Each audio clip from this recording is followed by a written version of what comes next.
দখলদার ইসরায়েলকে একের পর এক ক্ষেপণাস্ত্রের আঘাতে ধ্বংসস্তূপে পরিণত করেছে ইরান। তবে এই ব্যাপারটা মিডিয়াতে আসতে দিতে চায় না ইসরায়েলি সরকার। তারা জানিয়েছে ইরান থেকে ছোড়া ক্ষেপণাস্ত্রগুলো প্রতিহতের চেষ্টা করছে তারা। ইসরায়েলি সেনাবাহিনী জানিয়েছে তারা রোববার বাংলাদেশ সময় আনুমানিক দুপুরে তেহরান থেকে ছোড়া ক্ষেপণাস্ত্রগুলো শনাক্ত করেছে। পাশাপাশি হুমকি প্রতিহত করার জন্য কাজ করছে তাদের প্রতিরক্ষামূলক ব্যবস্থা। রোববার সকালে ইসরায়েলের হোম ফ্রন্ট কমান্ড সংশ্লিষ্ট এলাকার মোবাইল ফোনে একটি সতর্কতামূলক নির্দেশনা পাঠিয়েছে। টেলিগ্রামে প্রকাশিত বিবৃতিতে জনসাধারণকে দায়িত্বশীলতার সঙ্গে কাজ করতে এবং নির্দেশনাবলী অনুসরণ করতে বলা হয়েছে, কারণ জীবন বাঁচাতে এটি নাকি খুবই প্রয়োজন।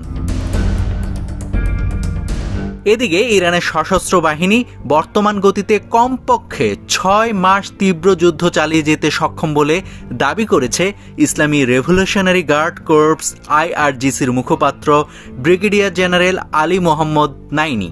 ইরানের আধা সরকারি বার্তা সংস্থা এই ব্যাপারটি নিশ্চিত করেছে। নাভিদ হাসান, সোনালী নিউজ।